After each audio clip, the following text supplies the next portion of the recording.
Searching for local businesses in Northwest Arkansas just got easier.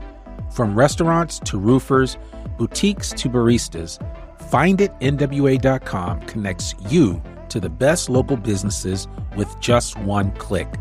Discover something local, something great.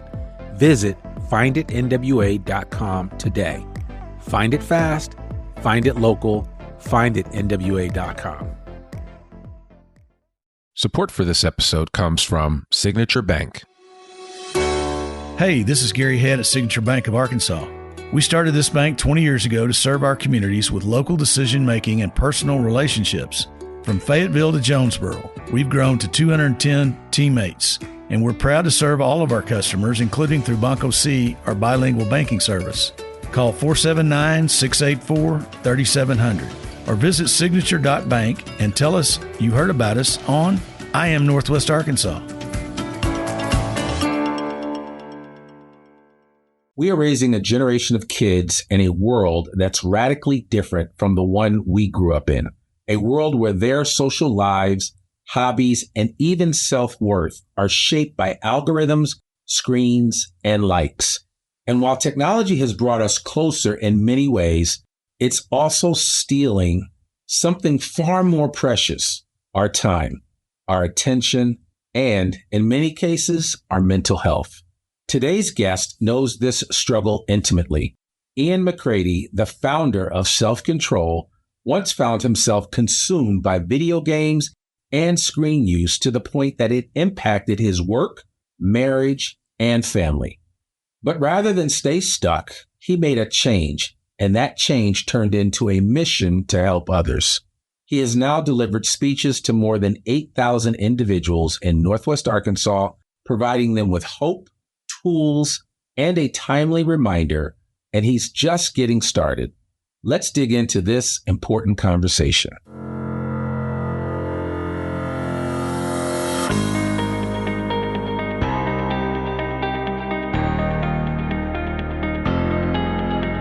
It's time for another episode of I Am Northwest Arkansas, the podcast covering the intersection of business, culture, entrepreneurship, and life in general here in the Ozarks. Whether you are considering a move to this area or trying to learn more about the place you call home, we've got something special for you. Here's our host, Randy Wilburn.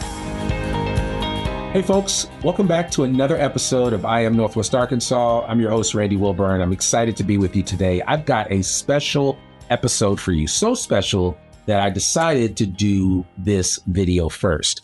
And I want to give a shout out right off the top to the great folks at podcastvideos.com right up here in Rogers, Arkansas. Eric Howerton, Parker Dodson, Peter Coca, the rest of the amazing team here at Podcast Videos will really take great care of you if you need to do a video podcast of any sort. And so I figured I would give it a twirl and see what it's like. And that's why we're here in the studios today recording this episode of the I Am Northwest Arkansas podcast.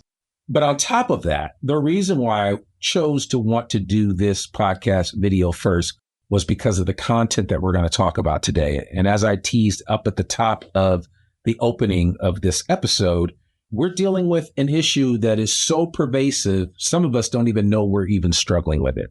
And a lot of you know what I'm talking about, but it's basically this device right here that controls our lives. I've got an iPhone 15 in my hand, and literally I can do just about everything but set off a nuclear bomb with this thing. And I probably could do that depending if I had the right connections. Hopefully not, but I digress. But I'm trying to make a point that we now have the technology in our pockets to do so much with it, so much good for the world. But at the same time, the flip side of access to that type of technology and information and the device itself is the simple fact that it can become a major distraction in our daily lives. And that's why I've asked our next guest to join us today. And Ian is an outstanding individual. Actually, one of his folks that works for him reached out to me and said, hey, we would love to come on the podcast and talk about some of the things that our founder has learned about self-control, especially around digital devices and digital detoxes. And so we're going to get into all of that today and have a really good discussion. If you're a parent of a teenager or a soon-to-be teenager and you're struggling with what do you do about giving your kid a phone or your kid is overusing the phone that they currently have, this is the episode for you to really dig into and listen to. And you may want to bookmark it and come back and listen again a few more times, because I don't know about you, Ian, but I have constantly been studying this problem and how to deal with it with 3 teenage boys in my household. Mm-hmm. It is definitely pervasive, but I want to welcome you to the I Am Northwest Arkansas podcast. Thank you for having me, Randy. Absolutely. Absolutely. I'd be remiss if I didn't mention a book that certainly is, it's on the New York Times bestseller list. The author actually came and spoke at Crystal Bridges along with our current governor, Sarah Huckabee Sanders. And that is Jonathan Haidt, who wrote the book, The Anxious Generation, How the Great Rewiring of Childhood is Causing an Epidemic of Mental Illness. So, folks, the stakes are truly high. If you're not familiar with this book, I highly recommend that you read it. Go to your public library, order it on Amazon. It's probably a book that you should have in your library that you can refer to because, again, as I said earlier, the stakes are high, and I think it's important for us to understand and learn how to deal with some of the problems that exist, but not even just for our kids, maybe even for ourselves. So I think that kind of makes sense. So, Ian, I hope I teed that up enough for you today, but man, I would love for you just to kind of introduce yourself to our audience and tell them a little bit about your background, because I know that just in the 20 minutes that we had in our preliminary conversation, you blew me away with some of the things that you've been through and really what compelled you to want to do and work on a program like SelfCtrl. Absolutely. Well, thank you for covering how much of an issue this really is, because for me, I felt pretty isolated growing up. I felt like I was not someone who should have a problem. And so when I actually, like back when I was growing up, you couldn't be addicted to video games. Right. It wasn't even until 2017 that the World Health Organization classified gaming disorder as something you could have. So I was just a slacker back then. Sure. I liked to play too many video games, but I played video games growing up and they were never a problem. I was a good kid. I got good grades. I didn't get in trouble. And I think for my parents, those were the markers of success, right? Yeah. If you get good grades, you don't get in trouble.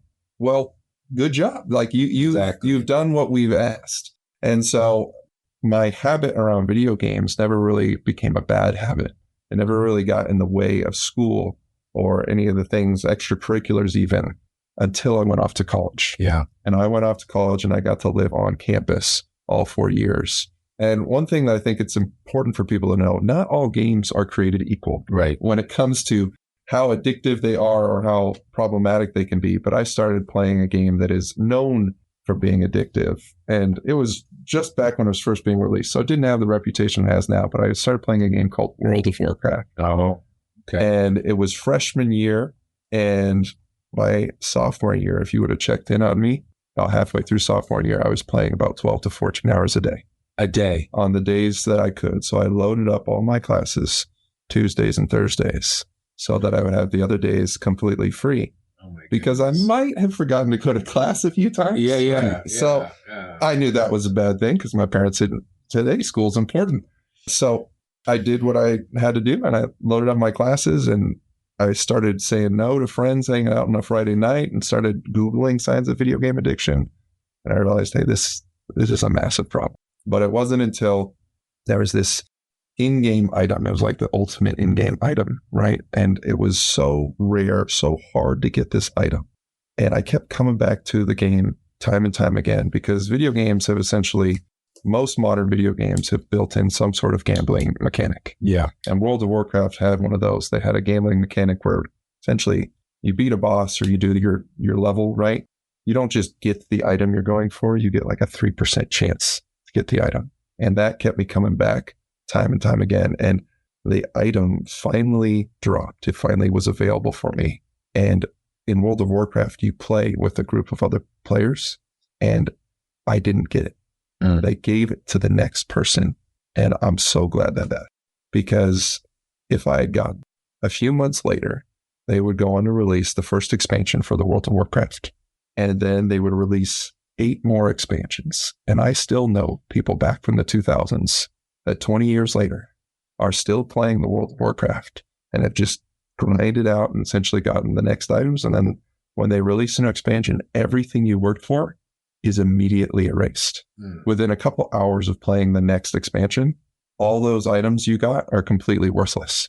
So I essentially, I believe through divine intervention, got out of World of Warcraft. And I wish that's where radio all from that point forward, it was all better. But it wasn't, because I continued to play other games.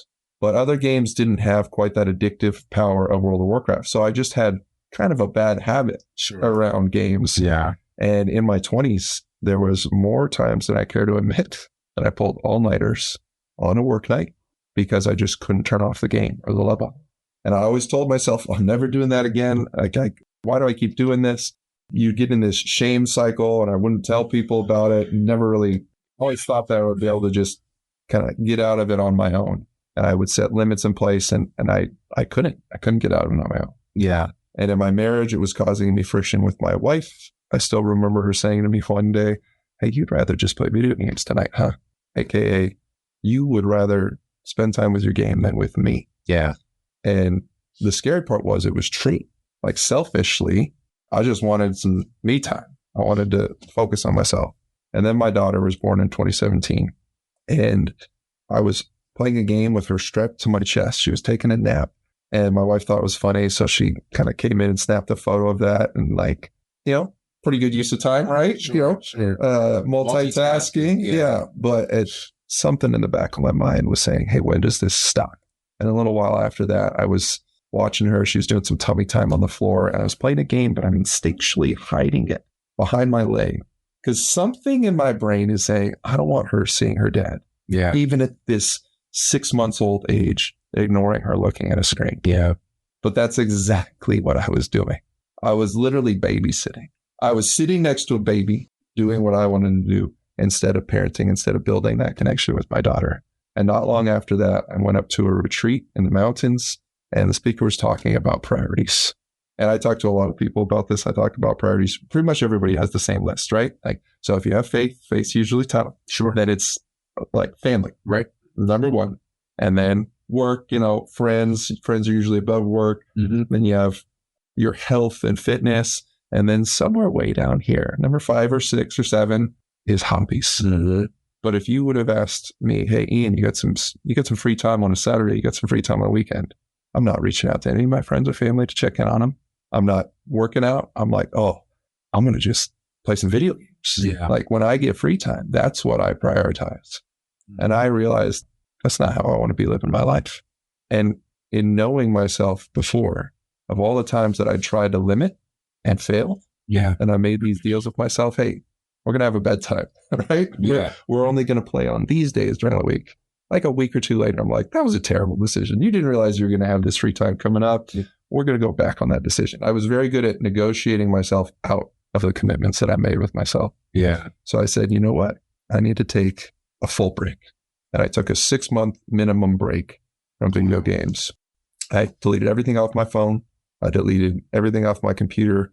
And the important thing was, I told my wife and I told my friends and coworkers, I was open with it, because it's a lot harder to go back on that when you know people are going to be checking in on you. Like, hey, how's it going with video games? Yeah. Because when I told people, they kind of laughed at me. They're like, you need to quit video games? Really? But I did. And so in that 6 months before I went back to them or anything, people started coming to me and said, hey, Ian, I heard you quit video games. Can you talk to my son? Can you talk to my nephew? Hey, what did we do about our kid, our daughter on YouTube or Instagram? And then it wasn't just that though, Randy. It was friends my age with kids. A friend, he is 35. He said, Ian, I'm trying to get my master's degree on top of working full time. I don't have any time for this, but I can't stop playing this stupid mobile game. I've deleted it like 17 times, but I just reinstall it every time I'm stressed or I want to procrastinate. I literally don't know how to have self-control around this. Can you help me? And then I was talking to a mentor of mine. He's in his 60s. And I thought I would, he's got it figured out, right? Yeah. And I'm telling him what I'm up to, just excited to talk to him. He's like, Ian, hold on. I'm on level 7,624 of a game called Toy Blaster. I was like, okay, well, why are you telling me this, Tim? Yeah. And he's like, I think I need to stop. I'm like, I think you need to stop. So I realized just in that 6-month gap, this has affected everyone on the planet. Everyone with access to a smartphone and technology that we have today on the internet has access to the global library of entertainment 24/7. And we all have to build self-control around it, or every single one of us, I believe, is going to develop a bad habit. So that's how self-control got started. Wow. I mean, I got goosebumps as I hear you talk about this, because I think the challenge is, and I want people that are listening to this to understand, I don't care if it's pornography, drinking, drugs, or video games. All of these tap into the same dopamine receptors in our brain. Yes, they do. Which cause us to want to keep coming back for more. It's that unquenchable thirst that something provides, where you're just like, you can just never get enough water. You know, like when you're out working out and it's super hot and you're like, I can't drink enough to satisfy my thirst. It's the same thing. It doesn't matter what it is. And I think a lot of times people are just like, oh, well, you know, cell phones and video games, that's kind of benign. It can't be hurtful, but it can be super destructive. Yeah, it really can. And I remember when my kids got involved with like Xbox and the gaming, when Fortnite kind of became a thing, and that kind of took over. And Fortnite was its own type of World of Warcraft. Where yes, you just had to keep playing, and you had to buy skins, and you had to do this. And then they had all these, you know, guest player skins that everybody just had to have because, oh, well, now Travis Scott is in here, so I want Travis Scott skin so I can do so-and-so. I mean, it never ends. No, it doesn't. And I think it's important for people to recognize it for what it is and not think that, oh, well, that's cute. It's just, you know, it's a little thing. It's a temporary issue, because like you said, it translated for you from high school to college into adulthood. And I'm always amazed that, you know, we see skits on TV of people, you know, making fun of grown men playing video games at 30 and 35 years of age, but that's not far from the truth. No, it's not. That's actually common. Right. It's like exactly. The average age of a video gamer is in their 30s. Exactly. Yeah. And I'm a little bit older than you, but I remember, you know, for me, it was, and I think I told you this, like Atari and Pac-Man, but we would play for a while, but then we would go outside and we would do things, you know, and there's always that joke where people would be like, I don't think most of our parents knew where we were on a Saturday. If they knew how far we would venture away from the house to go do things, those days are long gone. Oh, yeah. Now your kids are just sitting up in the house all day long. You can't even get them to go outside and get a little vitamin D. Absolutely. And I think, because I say all that to say is that the stakes are much higher now. Just because we have the instant gratification of these devices, as I said earlier, they are with us at all times. So there's never a break. And so even what you're describing to me about your mentor, you know, I mean, I think we're all susceptible to this. And it's more a matter of, it's a human nature thing for us to have to say, okay, what do we do to undo what we've created? Right. I know, like lately I've been, you know, my wife and my sons, my biggest challenge with my sons is simply I'm trying to get them to understand that there's so much more than the games out there. And I also, you know, we've also made a commitment recently, actually literally just in the last few days, that we were going to do a 30-day digital detox. Okay. You know, just I'm sure you would like that. Yeah. And the detox it's a legitimate detox, because it's more than just, it's like removing social media stuff off your phone, you know, having some real clear standards for how you do things. And I think that people they laugh at that and say, oh, well, yeah, that's, I don't know if that's going to work, but you have to start somewhere. And you have to first acknowledge that, yeah, this is a problem. And so outside of the fact that, yes, I can control the Wi-Fi, I can turn the Wi-Fi off in my home at night so that the kids aren't up, you know, because otherwise they'll be up at 3 a.m. playing if you don't turn the Wi-Fi off. And then kids are even smart, and I'm putting one of my son's business out on the street, but he figured out a workaround, because there's all kinds of workarounds online. You just got to go to YouTube. And it's like, this is how you free jack your parents' Wi-Fi so that it circumvents, you know, their ability to shut it down. And so, you know, kids are smart. They learn it from each other. Each other, right? So I think, you know, and I think sometimes as I'm sharing all this, I know there's parents that are nodding their head like, yeah, I kind of feel hopeless, Randy. And I don't know what to do in order to address this issue. I don't have an answer for it. Yeah. I think the encouragement there, when you look at, and you mentioned earlier, and I want to dive into this a little more, the dopamine that's the same as the drugs. And I used to think like there's something about hard drugs or drugs like cocaine and heroin. There's something in that alters our brain and we get hooked on something. But as researchers have dove into those more and more, it's the same thing. It is dopamine. And dopamine, it's not a good thing or bad thing. It's just how our brains learn how to build habits or learn how to want something in the future. And it can be a good habit or a bad habit. Yeah. And as we release dopamine, we do something for the first time when we realize it's enjoyable and fun. Dopamine releases, and it's like a computer, right? It just says, yes, that was enjoyable. I want to do that again in the future because I like to do things that I enjoy. I like to do things that entertain me. And researchers at Harvard and Stanford, they learned that games and apps and technology can build that same loop that creates addiction. Yeah. It's called a tolerance-based cycle or addiction cycle. So essentially, just like with drugs, you always need a little bit more, or with alcohol, you need a little bit more, or with coffee, you need one more cup to get the same feeling of energy, right? We can build addictions to things. And so with screens, it's so problematic because screens don't necessarily have the same negative consequences as a substance, right? Mm-hmm. They don't alter our state of being in the same way that something physical does. But at 12 hours a day, because you built up this tolerance to the number of funny videos or the number of video games that make you feel enjoyment, you feel that same feeling, you're going to build up a tolerance. Like, hey, you used to feel awesome after you won one game of Fortnite. Now you're like, yeah, I won a game. I got to win 2 now. I got to get actually a better ranking. I got to level up my character even more. I got to get more. I got to get more. I got to get more. And then the same thing with social media, right? So what? You got 200 likes. You're kind of a big deal.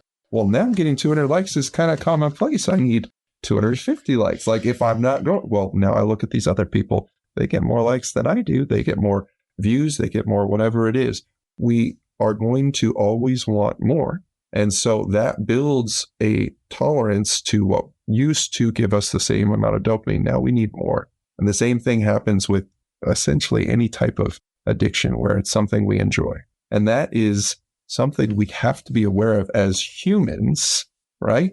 Just across the board, that this can happen with screens. And I think that's something that has kind of snuck in under the radar with this because us as parents or just us as adults, we don't really classify our phones and social media because it's not always just one thing, right? Mm-hmm. It's, hey, I'm addicted to checking email to make sure I'm on top of things. And I'm a little bit addicted to the news. And I'm a little bit addicted to YouTube where I get on there. Sure. And I have a problem playing this game too much. So it's like, it's not just this one thing like World of Warcraft for me. I just need to quit that. Like it may be a combination of things that because you have accessibility to all of this all the time, you can get that dopamine hit whenever you need it. And that dopamine hit, people can't always do that with other substances or other things. Right. We can get that dopamine hit whenever we need to, or just by pulling out our phone, whether it's on a break at work, in the bathroom, at a stoplight. It's insane. You see people on their phones or on the highway. Yes. So it has become, as I like to say, an all-consuming fire. Mm-hmm. That again, you just can't put it out. Yeah. And saying all that, because I mean, again, I'm always trying to be a merchant of hope, right? Yes. So let's kind of backpedal just a bit. And I want to say, in what you're learning now and how you're operating with self-control and the talks that you're having, what are you saying to parents who feel like it's too late? Yes. That their kids are already glued to the screens. How am I ever going to pull Johnny off that screen or Sarah off that screen? So as I've gotten to do these talks, it's very fun, right? Because you'll go talk to an audience and then one of the doctors in the audience will bring you aside and they're like, hey, I'm actually a certified addiction specialist. I help people with this all the time. Your talk was great. I would say this differently. So it's been fantastic. I've gotten to partner with some of the local doctors here. And after I kind of got to do my talks, they actually brought me in and I got to do a partnership and we got to teach essentially counselors, over 50 counselors in the region about what to do here. So what I'm going to share with you is essentially not from me. It's from Dr. Chad Imhoff. And the encouragement I would have in what you're doing with your 30-day detox with your family is one of those first steps. So whenever you're dealing with something that you are addicted to, you need to take at least a 30, if not even like a 60-day, like 2-month break. Yeah. And this depends on how bad it is, right?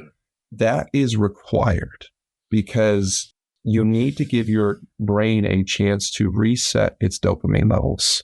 And those dopamine levels that we were talking about previously, when this gets to an extreme example, the dopamine levels and what Dr. Imhoff shared with me that kind of blew my mind, the brain will reset and recalibrate when it knows it's getting these huge hits of dopamine repetitively. And if it's getting it every single day, it will stop releasing dopamine or will release dopamine 30 to 50% less for the day-to-day activities of going to school, doing your homework, doing your chores, getting your normal work done, interacting with your family. And so I talk to kids, and you see this most pronounced at the middle school, 11 to 12-year-old, and they don't want to get out of bed. Yeah. They don't want to go to school. They don't want to do anything but go back to their devices. And they literally don't. Their brain is saying, no, we're not going to release dopamine, which we know now is one of the motivators for action, right? Dopamine gets released ahead of you doing something you know you enjoy. So like when we anticipate a meal that we like, dopamine releases and we're salivating just thinking about it, driving to the restaurant. Absolutely. And then we eat it and it's good. But dopamine actually gets us in the car to go there. So dopamine is literally being released less to do those other things. And to the parents who feel completely trapped, you're going to go through a detox period. And it's literally like 1 to 2 weeks are the worst part of it. Mm-hmm. And then that 30 to 60, 90 days is where the dopamine levels can reset. And I just want to encourage all the parents out there who do feel stuck and feel behind. I have talked to parents and we have gone through this and they say the same thing. My kid came back. My fun-loving kid came back. And it wasn't all perfect. Mm-hmm. There was still some serious issues there, but it is possible to reset the dopamine levels and remove something. And then at that point, after a month or two, you can start talking to, hey, how are we going to reintroduce this in a healthy way? Yeah. How are we going to reintroduce it with much more stringent boundaries? But I think the most important thing for even an adult doing this, or especially a parent with a child, like there may be a point where it's like, no, we built such a habit around this in our brain that we can't use it safely. Like, I can't go back to World of Warcraft. Yeah. I would love to. Yeah. And I remember a friend of mine saying like, can't you just play a little? I'm like, no, I can't play just a little. Like when I get on there, that's what I want to do. And I just want to stay in that world because it's fun and enjoyable. And it's very hard for me to pull out of it. Yeah. So there is hope we can walk away from, and our kids can build a sense of accomplishment and identity outside of that world. But it is going to be difficult and it is going to take time. Yeah. Because video games and social media are built to give us positive affirmation. Absolutely. And tell us that we're good at things. And like, there's a reason we go to them. And so it's going to be hard. And we need as parents to find replacements for things that we can find enjoyment and get healthy releases of dopamine instead of that thing. Yeah. And it's never going to compete with the screens. It's never going to, but it's also not going to be addictive, which is why it's a good thing and a healthy thing to go to. Yeah. Man, you bring up so much. And as I'm sitting here thinking, as the organism that we are, the beautiful aspect about our bodies and our minds is that we can restore them, mm-hmm. right? It's not a foregone conclusion that, he or she is too far gone. That's not the case. There is something about that. I know I just recently went on a 7-day water fast. And, after a few couple of days, and I've done a few long fasts like that, but, I was just reading and I was just being reminded of how there is a restorative nature to that kind of thing when you set yourself apart from something. Mm-hmm. And in this case, food, where your body has a chance to kind of reset itself and recalibrate the standard, and the same way in your mind. And so, for instance, and I'll share in the show notes for those that are watching this video, the detox that my family and I are about to follow, because we just started talking about it. So we're going to enter into it. We're going to do a 30-day detox, and it's a detox from like Netflix. I mean, I know this is going to hurt some people, but this means that you may not be able to finish up the second season of The Last of Us right now. which I just got into, but that's a whole different story. So I digress. You'll be okay. But yeah, I'll be all right. But I mean, again, the fruit of it is, we're going to try to get outside more and walk more as a family. And just, I've tried it because I'm a hardcore, like, I'm just to self-admit, I'm a podcast junkie, right? Of course. And you eat your own dog food. It's okay. Yeah, exactly. I have to eat my own dog food. And so a lot of times now I've just made it a practice of getting out sometimes because I go out every morning to work out. And now I don't always have ear pods in my head, in my ears. I just go out and I want to listen to the Cardinals or the Blue Jays or watch that little fox traipse across me on the Neocasca Creek Trail or something like that. I heard that called, you take a raw walk. Right. A raw walk. Yeah. Technology free. Just raw. I mean, there's just nothing like it though. It does feel good because you feel connected. Yeah. You feel connected to nature. Otherwise you kind of separate yourself and you really miss out on what things are. And I always think of like Emerson and others that, talked about just this being communing and being one with nature. And it's impossible for us to be one with nature with AirPods in our head. And we just can't do it. So, and again, it's not an indictment on anybody else. I'm talking about myself. But if you see or hear yourself in what I'm sharing or what Ian's sharing, then there is hope, right? That we can actually do something about it. And I mean, and you're basically creating a whole business model around that. And it's not even just a business. To me, it's kind of like it's a mission-based idea that we all can go a little bit further in terms of gaining some self-control and building what I would call good habits.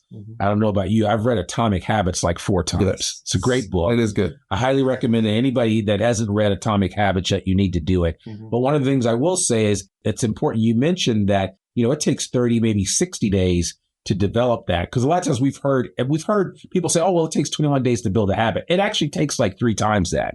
Yeah. It's like in the actual number, they've studied this, the actual number of days that it takes, it's like 66 or more days it takes to actually build a foundational habit. Yeah. So you just setting yourself apart from the game for the weekend is never going to cut it. No, and I think he talks about repetitions in that book. Yeah. Because it's not just days, right? Yeah. Like something you do once a week. Right. Like it only comes up once a week. Right. You have a habit. I do this once a week. Well, you need like 60 repetitions of that. That's going to take over a year. Yeah. Right? So for you to really ingrain that or build that in. But it's important. Those repetitions are important to build a new habit around how you use your device or your phone. Yeah. And you have to, there's certain things that you have to do. If you struggle with pornography, you can't look at certain pictures. You can't look at certain images. If you struggle with alcoholism and you've gone dry, you can't just still go into the bar and test yourself to make sure that it's holding. It doesn't work that way. My dad was, before he passed away, he was 11 years sober. That was one of his most proudest accomplishments, was coming to that place where he didn't give his body over to alcohol anymore. And he just used to tell me it's a daily struggle, but I fight it by not putting myself in compromising positions. Yeah. And it's the same way with the phone. There's all kinds of apps on your phone that you can get that will keep you from, going to certain sites and doing certain things and downloading certain games. And even like my 18 and 20-year-olds they still have to ask for permission to download stuff from the App Store. I know it sounds crazy, but again, I'm just like, I don't want them to just run all willy-nilly out there and do what they want to do. And I want to add this one piece and then we can move on. But what I try to explain, as I have boys, and I don't know people that are listening, some of you have boys and girls or just girls, and each kid is going to be different. You have to parent each kid differently. You're figuring that out now. But what I found, especially for young men, and Haidt talks about it in the book, young men are obviously a lot less mature than young women are at the same age. So an 18-year-old boy and an 18-year-old girl, if I have to compare the two, the level of maturity is a lot higher in the young woman than it is in the young man. Most young boys don't really, that whole frontal cortex really doesn't form until about 25 or 26. Yes. So I always tell my 20-year-old, listen, you're going to make some mistakes and it's okay because you're not quite fully there yet. You can vote. Yes, you can do these things, but you're still developing. And that's the challenge that I think these devices, they short circuit that development. And that's kind of what Jonathan Haidt is talking about. And that's why you have some of these issues. And I just want to bring up just a couple of the statistics that are almost like mind-boggling. So again, if you haven't read this book, I highly recommend it. But 3 of the biggest takeaways from his book is a 150% increase in teen depression since 2010. Mm-hmm. Depression became roughly 2.5 times more prevalent for both girls and boys starting around 2012. And that's from the U.S. National Survey on Drug Use and Health. And this aligns directly with Haidt's argument that the rise of smartphones and social media in the early 2010s triggered a mental health crisis, especially among Gen Z. Yes. You know, and then it goes on, 189% increase in emergency room visits for self-harm among 10 to 14-year-old girls. So see it, and that's from 2010 to 2020, that study was done. And it nearly tripled over the decade. And that's from the CDC and the National Center for Injury Prevention and Control. And this is really powerful because a lot of times you think, oh, well, boys struggle with this more than girls do. Girls struggle with it the same way, but from different things. Yes. And social media plays a major part in that. And then finally, this last one, which again kind of blew me away when I saw it, was simply that nearly 50% of U.S. teens say they are online almost constantly. Yeah. Almost constantly. Up from 25% in 2015. That was just 10 years ago. Yep. Okay, that's according to Pew Research. And obviously this illustrates how immersive and the always on nature of screen time has intensified, and why, you know, Haidt and so many others are arguing for limiting phone and social media use in key developmental years. And I think that's the important piece. When he calls it the great rewiring, it's because during that, so the ages of 0 to 5 and the ages of like 13 to 18, right? Puberty. That's where our brains are setting so many of our habits and our learned behaviors kind of in stone. Yeah. And that is malleable stone. Yeah. Because anyone can retrain their brain. The process is called neuroplasticity. Yep. But plastic is hard, right? Hard. You got to work on it to change it and manipulate it. So we are letting this generation wire their brains differently, and it is going to be very hard for them. And I'm talking to some of these kids who are in their 20s right now. And a guy is about 24 years old, and he said, Ian, I've been falling asleep to YouTube every night since I can remember as a kid. Like, can you help? Like, how do I stop? Yeah. And he lays awake in bed, and he will say, I lay awake for an hour or two, and I'm anxious. I can't fall asleep. And I got to just watch some YouTube, and then I can calm down and I can fall asleep. So that's an example of how kids are rewiring their brains, and their brains are looking for and what their brains need during adolescence and even during the early years, 0 to 5, but especially during adolescence, which he hits on in his book. And so that's why it's such an important piece. But the interesting thing is, in his book, he also shares that the rates of anxiousness and depression are up for people 18 to 25. Absolutely. They're up for people 36 to even up into 55. Yeah. And so the rates aren't up as much as with adolescents, because we got through those formative years and we built some resiliency. We built some other things where we didn't go to devices in the same way that the next generation is. Yeah. But we also then had to essentially still learn, as we've gotten introduced to these, how to build self-control around them. And it's affecting everyone. Yeah. So the thing that I believe we all need to do is learn how to deal with this ourselves, so that we can help our children, so that we can help the next generation. And that's learning to, first step is awareness and admitting, hey, this is a problem. And that's what the book is so good at highlighting. It is a massive problem for the next generation. But I don't know any parent who reads that says, I don't have any room to grow here, right? Yeah. We all we all do. Yes. We all do. And I've listened to a lot of other people. I'm a big fan of Cal Newport. He kind of talks about deep work and kind of rewiring our brain from that perspective. But one of the biggest challenges is, how do you win the day, right? It's like I'm always telling my kids, if you get up early enough in the morning, you can win the day just by doing some of the basic things and kind of going from there. But if you've been up till 2 a.m. in the morning playing video games, there's no day to be won. Absolutely. Yeah. So, I mean, you spent your day You've already spent your day yesterday. So, yeah. And again, I think people are fully, for the most part, I think people are aware. It's the how. How do I, and I think that's why SelfCtrl is such an important organization, because, you are kind of saying, here are some of the breadcrumbs that people need to follow in order to get out of whatever jam that they're in when it comes to their addiction, specifically some of these electronic addictions that exist. So I would love for you maybe just to kind of share a little bit about how you guys have formulated and what, beyond just going out and speaking at a lot of different places, which I would imagine that your schedule for speaking is going to only continue to increase. Yeah. But outside of that, the practical side of this is how we do it. What is SelfCtrl doing to kind of help people navigate these waters? Yeah. So we share essentially a step framework that we've worked on with doctors and addiction therapists. And the first step is awareness and saying, you know what, I have a problem. Right. I have, and that's the first step of any 12-step program or any addiction problem. And the thing that I help people realize is you don't have to admit like, I am addicted, right? I have an addiction to my phone or whatever it is. An addiction is just a bad habit that has gotten completely out of control. Sure. Right? So we just have to say, you know what, I have a bad habit around my phone or my device and I want to change. And then we have to figure out and control access and give ourselves a chance to let the dopamine receptors that are pushing us so much towards that activity at least reset and kind of recalibrate.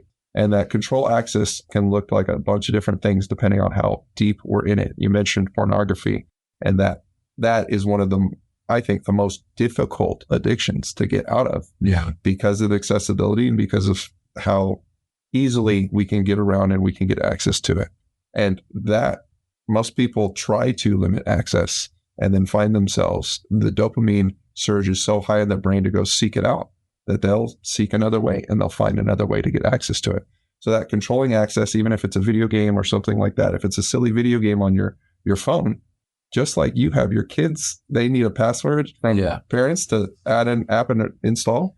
Ask a friend, ask your spouse, your partner, someone you trust to be like, hey, I know this is ridiculous, but can you put this limitation? Like, can you put parental controls on my phone? And that's going to take an incredible step of humility, an incredible step of, you know what, this is actually a problem for me. But if we're going to take mediocre action to get results, we're going to get mediocre results. Absolutely. If we're willing to take more serious action, we're going to actually see the results. So that controlling access is an important piece.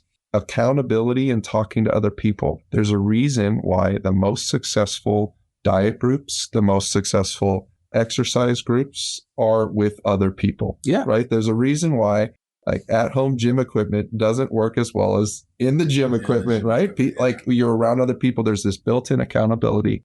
Like we run faster when there's someone else running with us. Otherwise, we'll just, I'm good. Yeah. I'm good. A little bit of peer pressure goes a long way as far as that's concerned. Absolutely. Yeah. So that social piece is important. And that to me, especially with something like the phone, it's a position of vulnerability because you're admitting you have a problem and you need to improve something around something that feels like it shouldn't be a problem. Yeah. And just talking through that and being like, no, I seriously, I do need help on this. Like I told you before, when I told my friends hey, I got a problem with video games, some of my friends laughed at me. Like, okay, figure it out, man. Yeah, like, exactly. We got bigger problems than that. Yeah. Oh, yeah, but this is something that I don't want to continue to have a problem with. And after the initial laughing, they all got behind me on it. Mm-hmm. And then some of those friends that were in the room where everybody's laughing were just laughing because everybody else was laughing. Some of those friends, nervous laughter because they saw themselves in that Some of those situation. friends came to me and they asked for help. Yeah. And they're some of the people that I helped out of it because it was, this is a problem for me too. So being kind of open and honest and getting that social, essentially at this point, I love the book Anxious Generation because I feel like we're hitting a tipping point. Yeah. I feel like we're hitting a tipping point in society where we're like, everybody knows this is a problem. So we talked through that social piece and we talked through the amount of time that you need to take a break so that we talked through that kind of amount from Atomic Habits, like really like 1 to 2 months, if not longer, to reset. And then you do need replacement activities. Yeah. Right? Because when I quit video games, I came home stressed from work. I had a new baby in the house. My wife and baby weren't there. And I had a very stressful day at work. And I went from the pantry to the freezer, back to the pantry, ice cream, candy, chips. Yeah. And for about 10 minutes, I binge ate for the first time in my life. And I kind of stopped. I had a bag of chips in my hand. I'm like, what am I doing? Yeah. Because previously I would have gone and logged on to video games and just got some, and I didn't realize how much I was medicating my emotions and my stress with video games. And so I did get some value out of games, and we do get some value out of scrolling. We do get some value out of relaxing and watching a Netflix show that's enjoyable, but there is a cost. And can we build habits, and can we build ways to deal with and replace those things that we were going to video games or going to our screens for that don't have the risk of addiction? They don't have this. And that's where, like, I transferred it to, hey, before I get home from work, at that point, I work from home now, but at that point I had to commute. I would stop at the park by my house and I would walk around and I would just literally release some endorphins to release some stress before I walked into a stressful situation with a new baby at home. And so I had to figure out how to build some replacement activities. And one of the things that I've talked to therapists and doctors about this, you have to pick a replacement activity that you can do in the same time that you go to those devices, right? And so that might look like a bunch of different, maybe you go to your video game and a bunch of different things. So you might need 3 different replacement activities. Sure. I go to my phone while I'm at a stoplight. Like, you just need to put the phone away and you need to, like, get a, I don't know, audiobook or something else to do in the car, like a fidget toy or something, so that you're not distracted in a stoplight and you can focus on driving. Yeah. And the person behind you is not honking at you. But then in the evening, right? What's something you can do in the evening? And you find a replacement activity, whether it's exercise or reading a physical book or something like that, or it's just engaging in conversation. Maybe you bust out the puzzles or the board games or something like that, but you replace it with other activities that are healthy and that you enjoy. They still need to release some dopamine for you that you enjoy, but that don't come with the, hey, here's a side effect of addiction. Warning label not included. So hopefully they will be soon. But those replacement activities are important. And then the last thing, we talk about knowing your story, right? Knowing your story means, for me uniquely, here's the things that I've had a problem with and I've had to walk away from. Mm-hmm. And that might be embarrassing and difficult because the things I have an issue with, maybe you don't have an issue with. Sure. There are a lot of things at this point that are kind of becoming universally a problem, but I've talked to people who are embarrassed about the specific video game that they play. Sure. Or the specific game that they're on level 7,624 of, right? Like, that's not a position of like, yeah, I don't play that game. I don't have a problem. But for me, it's this game. Or for me, it's this. I've talked to people who are addicted to scrolling Zillow, and they're just looking at the houses around here in Northwest Arkansas. And they're like, I just bought a house, 2 years ago, but I'm still on the email list and I'm looking at houses. And that's not to say, hey, that's fun and enjoyable to do, but saying, hey, like, let's take a break from this and recognize that I want to do other things during that time. And so helping people walk through those steps. And then I think all of us at this day and age in 2025 have to build the skill of recognizing when something's a bad habit and having the courage to do something about it. Yeah. And so our SelfCtrl is a nonprofit. We're a 501(c)(3), and we essentially we're doing a screen time tour in schools right now. So we've been going to a couple schools in Springdale. We're going to be in one next week.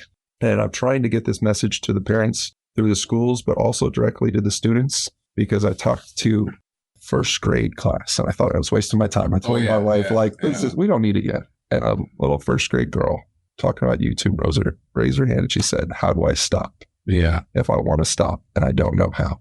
And I realized I got to get the message directly to the kids. I was literally talking during Red Ribbon Week, like, be safe, kids, stay off drugs, kids. And we're talking about the drug of dopamine. Yeah. And so we go and we talk to schools, but we've also been going and talking to businesses, because essentially this generation, right, is going into the workforce. Yeah. And the statistics they're ill-equipped. Shockingly high for how many people, even while they're physically in an office, but especially if they're remote, they're multitasking and playing some video games, watching some Netflix shows while they're working. And the number of mental health days since 2017 is up 300%. Mm-hmm. So we try to help businesses with this as well, to essentially educate their workforce on how they can build self-control and get their job done.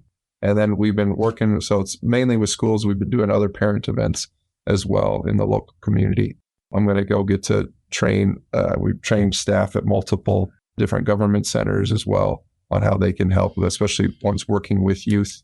So we're trying to, and I feel compelled to share my story and try to help as many people around this as possible. Yeah. Because in turning away from it myself, I recognized how big of an issue it is and how pervasive it is. Yeah. Across every age, every demographic. Yeah. Well, I mean, yeah, you said a mouthful. And I mean, certainly you have your work cut out for you. I mean, that's the understatement of the year. Mm-hmm. And so I think it's one of the reasons why this has grown with very little marketing, a lot of word of mouth. People have heard about what you're doing. And I mean, I think this is more rhetorical, but I think the reason why the message is spreading so fast is because I think in the back recesses of most of our minds, we recognize that this is a problem that we have to figure out. How do we overcome? And I think there's a lot of opportunities. I'd be curious to know what your thoughts are in terms of, I know you were recently at the Capitol for an event, and how do you feel like policymakers are responding to this concern? Do you feel like our elected officials understand the need for this? I know Governor Sanders does, because she was one of the first ones to say, yeah, we need to take phones out of schools. And, and I was so excited when, my two sons started Fayetteville High School this past year, and they were like, yeah, we're limiting phone use. And I saw the decline in the number of texts during the day and interactions and what have you. But, we still have a ways to go. But do you think that as a whole, lawmakers understand the problem and are willing to figure out some way to address it? I do. And I think it's, so Governor Sanders, her husband, and she shared this. I was at that event with Jonathan Haidt and Governor Sanders at Crystal Bridges a few months back. She shared that her husband read The Anxious Generation, gave it to her and said, you need to read this. And then she mailed a copy of it to all other 49 governors across the United States. Yeah. So our state of Arkansas has just passed in the current legislative session, the bell-to-bell, no-cell school bill. And so what that means is the restrictions for Fayetteville High School are going to get even higher. Essentially, because one of the schools that I went and talked to, they said, hey, we've put some pretty strict restrictions in place already, but we don't restrict the kids at lunchtime. Yeah. And you go into a school cafeteria of a bunch of 7th and 8th graders, and it's quiet. Yeah. You just hear, it's awkward. Yeah, you hear a bunch of and it's almost like talking is uncomfortable, right? Like you hear some smatterings here. But in your area, if no one else is talking, everybody else is on their device. You're the weird one for wanting to tell a joke and talk to people around you. Yeah. So that bell to bell, even giving kids the ability and saying, hey, we're going to get that social time. That's such an important part of school, right? Building those social skills. We don't just learn about math, sciences, and reading at school. We learn how to interact with our peers and other people. Sure. So I think it's a huge deal. And the reason I'm confident that our lawmakers are doing and will continue to do something about this is because they are experiencing. Absolutely. Yeah. Right. And so a lot of issues, whether with their kids or grandkids. Yeah. Their kids or grandkids or themselves. Right. Yeah, so this issue, I think the next frontier for it is going to be to help protect the kids 0 to 5. Because like I mentioned with that first grade girl, we're doing a lot and we're focusing a lot on the teenagers, but 68% of kids by the age of 8 have their own tablet. And the tablet is effectively the cell phone of the younger ages. And can I add one piece to that, which a lot of people don't know this whole story, but Steve Jobs was asked when he came out with the iPad, he was like, do your kids enjoy playing with it? And the first thing out of his mouth was, I don't even let my kids play with it. No way. Yeah. So the creator of this technology knew the power of the technology. And I think that should speak volumes. I tell people that story all the time. They're like, that can't be true. It very much is true. And I think that we need to recognize that. And I've even read some articles from some game developers that don't let their kids play games. That should be a hit and a half for any one of us to understand. Oh, okay. Yeah. I get it, And so, I didn't mean to cut you off, but people need to understand that stakes are high. Stakes are high. And I think that regulation, that one's going to be harder to regulate, right?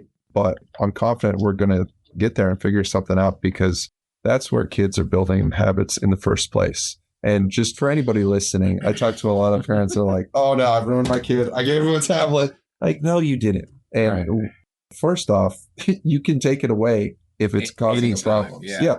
And please do. I talked to a mom and she had a 7-year-old daughter. Mm-hmm. She gave her an old iPhone, right? You upgraded your 15. You got another one sitting around. Yeah. And it wasn't connected. It couldn't make calls. It could just connect on their Wi-Fi at home. Like they only had YouTube Kids on there. They put all the protections that they thought they should put in place. But by the time their daughter was 11, she was depressed and she was starting to have suicidal ideations and thoughts. And they were crushed because they were there every step along the way. They took it away for weeks at a time. They did things and it still built addictions to where that daughter was sneaking that phone into her room at night and from 1 to 4 a.m. was binging YouTube Kids, but she was still able to watch the videos that she wanted to play video games on it. And the parents were crushed. And the mom finally had enough and she walked into her garage and she grabbed a sledgehammer and she walked inside and she just smashed. No, Randy, she did not smash the iPhone. She handed the sledgehammer to her 11-year-old daughter and she said, "Don't you see what it's doing to you? Do you want this to keep continuing?" Yeah. And the 11-year-old daughter smashed the iPhone. And it took a few weeks, but the mom reported what we shared earlier, that she started to come back. And there was still some behavioral issues, don't get me wrong, but she started to laugh again at the dinner table. She started to engage. She started to come back. So I just want, and I've heard so many stories, especially from our generation even, right? Yeah. Of parents being like, the Nintendo, like the old 16 Nintendo. "Kids, what's going on? Get outside." Yeah. "Sorry, Dad." Like 3 days in a row. Dad comes in, smashes the Nintendo, throws it in the trash can, right? So don't be afraid. I know they're expensive and it feels like a nice piece of equipment and technology. I've ideated fantasies of just smashing my kids' Xbox. I really have. And I'm just like, they're at an age now where they want to buy their own. Yeah, they can go get their own. And I'm just like, dude, sometimes I just feel like I felt like I introduced it. And you're right. As a parent, sometimes we feel guilty because we sometimes unintentionally present certain things into the equation that take on a life of their own. And in this case, that could be a gaming system, PlayStation, Xbox, you fill in the blank. So here's the hope and encouragement that I would share with any parent or even grandparent who's in that situation. You get the distinct and 100% necessary opportunity to help that child build self-control and figure out how to use that wisely. Yeah. Because when they turn 18, 19, they're going to go get access to the addictive phones, the addictive technology.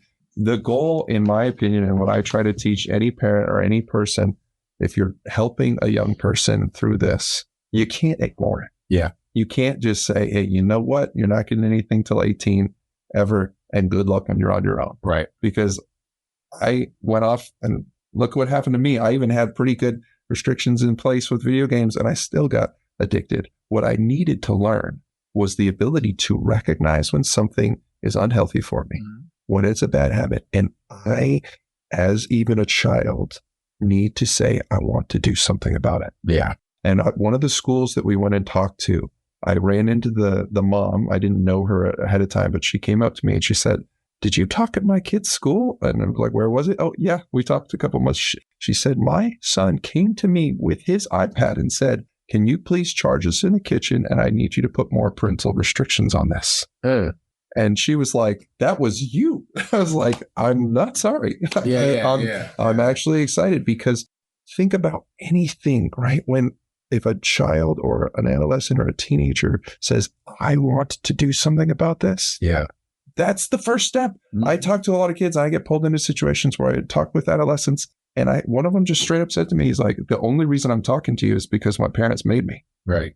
And I'm like, okay, we got a ways to go before I can help you out. Yeah. Because if we don't want to do something, it's not going to happen. And the same is for our kids. So if you've given your child or your grandchild a device, look for those crucial conversations, those opportunities to talk with them and say, "Hey, if you don't like that's making you moody or irritable, let's do something about it. Let's try to recognize when that game or social media is leading us into an unhealthy pattern. And let me help you." And even me as a grandparent or even me as a parent, I've had to do this and I've had to do it here. And you can model it to them how to build healthy habits and self-control. around technology. Yeah, I love that. This is my last final question for you, because you've really dropped some great knowledge and some wisdom around how we can start to combat this. Given that we are in Northwest Arkansas, if we became the national leader in healthy tech use, what do you think that would look like? Because you're starting it. I mean, you're encouraging things that are happening in Little Rock, which is our state capital, to happen, and you're taking a lot of the research that you've used to really kind of make a case for self-control. Mm-hmm. But what do you think that would look like for us here in this area if we're able to really tap into the zeitgeist of the moment of just understanding how pervasive the phone is and all these other devices, and how we can get control of it and become better for it? Yeah, I think when you look at national studies and even global studies on happiness, there's a long-standing, over 80 years study at Harvard University. And they studied, hey, what is it that makes people happy and has them live longer? And it's security. Yeah. It's social connections. Yeah. Those social connections are so pivotal to our health. They're the reason we want to get in shape, right? So that we can run around with our kids. They're the reason we want to eat healthy. They're the reason we want to put away our bad habits. I think about my own dad. And he stopped smoking cigars when my sister asked him to stop smoking cigars so that he would be around for the grandkids. Yeah, absolutely. And so those social relationships, like when you talk to anybody on their deathbed, what do they talk about? We talked about Steve Jobs, or even Steve Jobs, who I would not necessarily expect to talk about. He talked about his success and like what he did in building one of the world's most successful companies. We talked about relationships and the regrets and the successes and the things that he had around that. It's always people. Yeah. And if we can recognize that and put our devices down and look up at the souls and the other people just in the rooms that we inhabit around us, I think we'll see, if you looked at national studies of the whole region, they say, what is going on with Northwest Arkansas? Their happiness levels are up. Yeah. Their social connections are up. What are they doing differently? Yeah. And it would be the grandparents not wanting to put the kids in front of the screens and not wanting to give the kids what they're asking to. It's the modern day candy, right? Right. Like, I want to be the loved grandparent. So yeah, you get more iPad time. Yeah. And Yeah. I'm not trying to make any grandparents feel guilty about giving their kids some of those things and having, but man, what are you going to pass along to your kids? What is the wisdom that you are going to teach your grandchildren? And it's the parents recognizing this and not going to devices themselves to deal with their anxiety and their stress and figure out healthy habits so that they can model it for the next generation. And then I think it's within the younger generation, within Gen Z and even the kids growing up today, who are the leaders who are going to take a step and we're going to say, hey, peers, this isn't working. Right. And you're going to see self-organized things going on just here in Northwest Arkansas. How can we take steps away from technology? Hey, we're going to create a club that's a no-tech club. We're going to, in our club, there's no screens. You leave your device at the door or whatever it is. Like, you're going to see young people. That's what I think it would look like across all the generations to see Northwest Arkansas be a leader in technology and screen time. I love that. Well, folks, I think we have our marching orders here. Ian has laid it out perfectly for us. Ian McCready, for those that are listening to you and what the wisdom that you've shared over this past hour, if anyone wants to get in contact with you, what's the best way for them to do that? Absolutely. So you can go to SelfCtrl.com. That's self-control like it's spelled on my t-shirt.com. We release essentially a weekly or every other week blog. So you could sign up for our newsletter to get engaged with us there.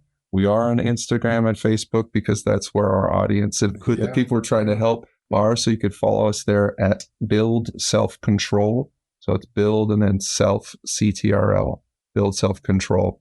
So you can engage with us there. We share a lot of tips on Instagram and Facebook on there as well. We are going to be launching some cohorts coming up here in the summer where people can go through essentially a few week or 8-week course where you can go through it with other people, other parents or other people in your age group. So that's something we're going to be trying out because of that social connection. Yeah. People need that help to change their habits around this. So we're looking at essentially launching some of those and walking people through a lot of the things that we've talked about here today, but in a more structured format where you have time to work through them and implement some things. So that's something you could sign up to our newsletter at selfcontrol.com.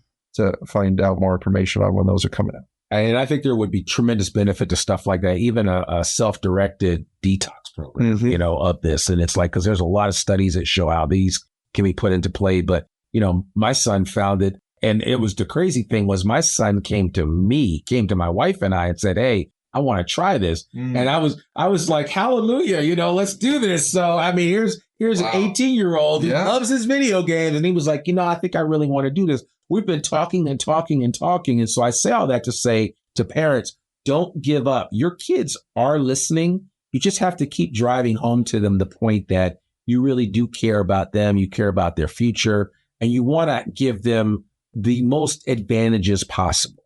And one of the ways that you can give your kids an advantage is by helping to decrease the reliance that they have on this device right here, or on their Xbox or PlayStation or Wii or all those other devices that they have, because there's a big world out there just waiting for these kids and waiting for them to put their thumbprint on their lives. And so I really want to encourage you to take advantage of that. So Ian McCready, thank you so much. Thank you, Randy, for joining us today and talking about self-control. And we'll continue to spread the good news of what you're doing. And as we learn more in the future, we will be sharing that out. But certainly folks that are listening to this episode, check out the show notes for the contact information. I'll make sure you have all of Ian's contact information. If you want to get in touch with him, let him know that you heard about it first on the I Am Northwest Arkansas podcast. And so that's about it. So thanks again for joining us today. Thank you for having me, Randy. Absolutely. Well, folks, that's a wrap. That's an episode today. I want to again shout out podcastvideos.com for supporting us and allowing us to do this episode here at their location right up here in Rogers, right around the corner from the AMP and Top Golf and all those cool places. It's nestled up in the corner here. You can come up here and get your podcast videos made. They do an excellent job. They have a state-of-the-art facility here.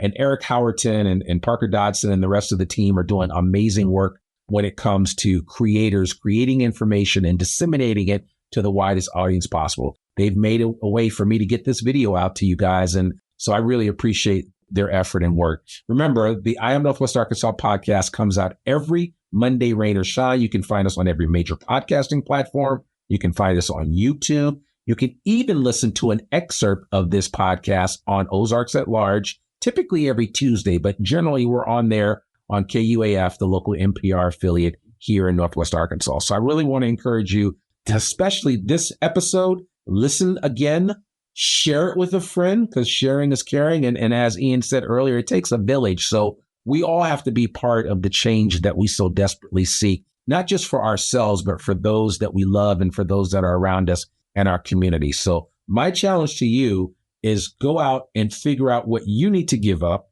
And let's figure out how to do that in a way that makes sense so that the end result is sustainable over the long term. And I will report back. I will share. I'll be very transparent about how this digital detox goes and let you guys know how that went. And I'll actually share a link to the video that my son saw on YouTube, of all places, about doing a digital detox. It's kind of meta if you think about it, but it is what it is. And so I'll definitely share that with you. But that's all I have for you this week. Thank you for joining us. And especially thank you for joining us on video. If you like our videos and you want us to do more videos, please let me know. Just send us a message via email. Subscribe to our newsletter at IamNorthwestArkansas.com. And remember, we cover the intersection of business, culture, entrepreneurship, and life right here in the Ozarks. I'm your host, Randy Wilburn, and we'll see you here next week. Peace. We hope you enjoyed this episode of I Am Northwest Arkansas. Check us out each and every week, available anywhere that great podcasts can be found. For show notes or more information on becoming a guest, visit IamNorthwestArkansas.com. We'll see you next week on I Am Northwest Arkansas.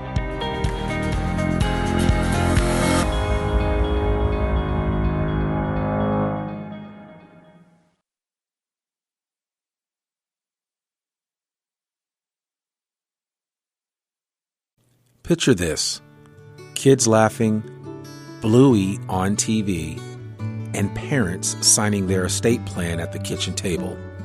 That's the Hoot Owl legal difference. We're not your grandpa's law firm. We're here to make estate planning approachable. Whether you're a stay-at-home parent, a busy professional, or just want to skip the intimidating office vibe, our team handles everything from legal documents to memorial wishes, so your family's transition is smooth and stress-free. Be wise and protect your nest. Start the conversation today at hootowllegal.com. That's hootowllegal.com.